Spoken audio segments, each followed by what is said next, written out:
Hey everybody, this is John from /bash, and today I am bringing you another Entitled Parents Reddit video.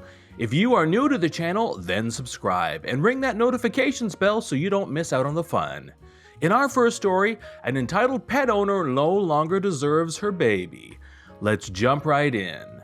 This story happened about 2 years ago when I used to work for a big, very well-known shelter that's all about prevention of cruelty to animals in my area for about 5 years. In Florida, mind you, I won't be naming the shelter.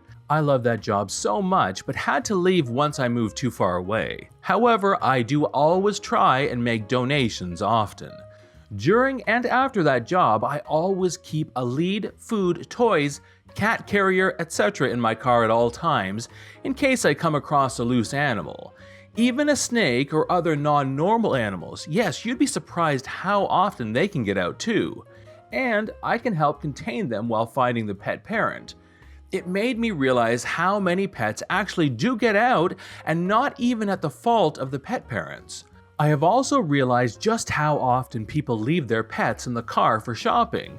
Most of the time they have the car on with a person inside, but a handful of times I've had people leaving their car with the windows cracked.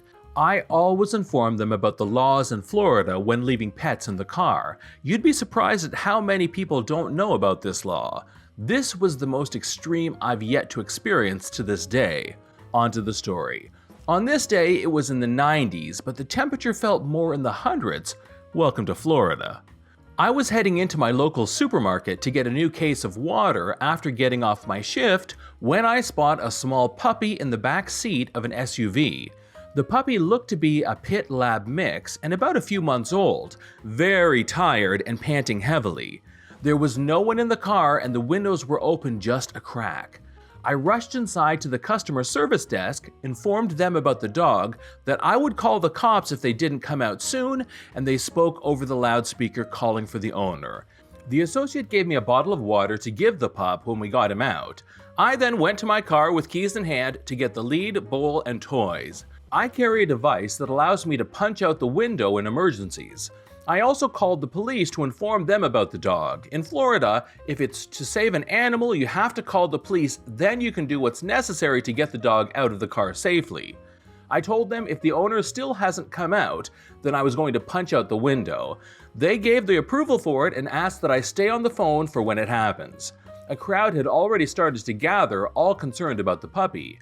After another 8 minutes, I had enough. I told the operator I was punching out the window and handed my phone to a passerby. I went to the front passenger side and used the device to punch out the window. The puppy was in the back driver's side. I crawled in. Thankfully, I had my long pants on and cleaning boots. I unlocked the door, another person opened it and grabbed the dog. The dog was clearly in heavy distress, so we brought him into my already cold, air-conditioned car. I was helping him drink water as the cops pulled up. Another 5 minutes later, the entitled mother and her child in tow came out with a cart full of groceries. As soon as she sees the busted window, she freaks out, screaming and yelling about her property being damaged, and said, "I'll sue." The cops go to her, trying to calm her down and explaining how the dog was in distress and needed to be removed from the car. That's ridiculous. We only were in there for 15 minutes. The puppy was fine. We need to go home now, so give us back the dog. I was pissed to hear this. Are you stupid? In 15 minutes, the inside of a car at this temperature can get to 115 degrees Fahrenheit. That's about 45 to 50 degrees Celsius, which can kill any animal or any kid. It's like a damn oven. I'm taking this dog to the vet. She was shocked that someone dared to talk back to her, and the kid started crying, pointing at me as I settled the dog into the front seat, saying, "Why is the strange lady taking Rusty?" The woman started making her way to me, but the cops stepped in the way. "Who do you think you are? You're stealing my dog, you fracking grunt. You can't let her get away with this." That was censored. One of the officers got behind her and cuffed her hands, explaining her rights to her while another was on the phone next to the crying kid. The dad later came to pick him up, from what I heard. I turned as I went to the driver's side of the car and turned my back to her, showing the big, well-known shelter staff logo in big letters across my back, got in, taking the dog to the local vet. Thankfully, Rusty was fine, though heavily dehydrated. If I hadn't done what I did, he could have had internal damage and possibly died. The mom was arrested for animal cruelty and the judge awarded the dog to my shelter. The mom was registered as not being allowed to have any other animals in her care or anyone else who lived with her. Apparently, this was the last straw for the court, as she already had a case against her for abusing another dog before Rusty. Rusty, now named Percy, made a full recovery and was adopted by a wonderful family with 2 kids who had another dog in their home named Rocco. They got along as thick as thieves. It was hard to see him go, and I would have adopted him myself, but my apartment at the time didn't allow pets. I was just happy to see him off to his new life. I do feel bad for the kid. He was probably like 5 and didn't understand what was happening at the time, but I have no sympathy for that mom at all. Story number 2. You bought a computer? Well, you don't get to keep it. While reading some of the posts here, that reminded me of a story with my parents that happened a few years ago. Sorry, the background is long, but I feel it's necessary. The cast includes my entitled dad and my entitled stepmom. For background, this story happened 2 years after I graduated high school. After I graduated, I decided to go to study in a city other than my parents', so I had to rent an apartment. Despite the fact that they were wealthy enough and school and high school went perfectly fine for me, there was no doubt that I was graduating, my parents and especially my entitled stepmom refused to pay for my apartment. I had no money whatsoever, so my grandparents intervened and paid for my rent each month. The only money I was getting from my parents was my mother's alimony paid to my dad because I was still a student. I'm a gamer and a nerd, and at that time I was playing World of Warcraft. Well, I still am to this day, but at the time I was playing with a crappy laptop that was getting slower and slower. An in-game friend of mine in my guild, who I became quite close friends with, bought me a computer and surprised me with it when I invited him for a LAN with my other friends from the same guild. I was ecstatic and so grateful for this. Now onto the story. 2 years pass and I graduate from my 2-year diploma. I decided to go on to engineering school, and the one I got into was in a different city, so I had to move out. I had 2 months before starting school again.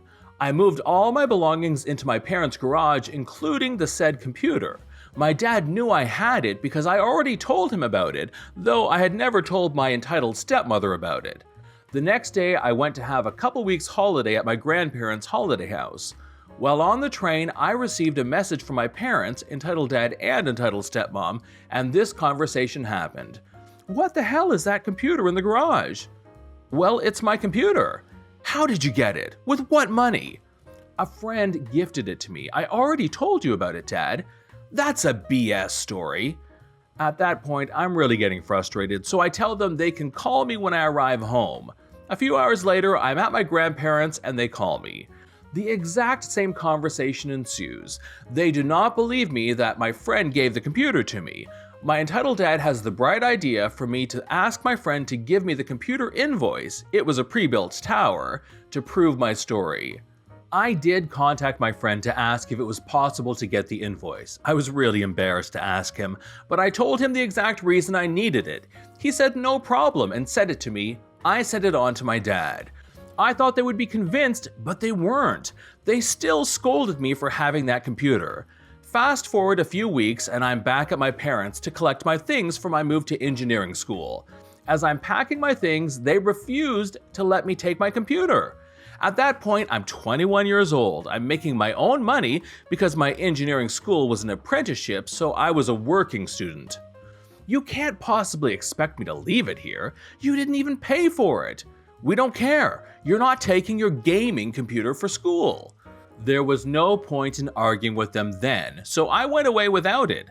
Unfortunately for them, I work hard to get what I want. I knew they were going away for a vacation somewhere in the world in December. So before they left, I ordered a new computer case and asked a friend of mine if she could send me some old spare parts. I knew she had some because a few months earlier I upgraded my computer and I gave her some of the parts I replaced. While my parents were away on vacation, I went over to their place with the new case and the old parts. I transferred my computer into the new case and took it, leaving the old case with the old parts in the garage. It has been a few years now, and I have finally been given the go-ahead to take my computer back. They still don't know. This is John from /bash. Please hit that like button to help with the almighty YouTube algorithm and subscribe if you're new. Thanks for watching, and we will see you in the next one.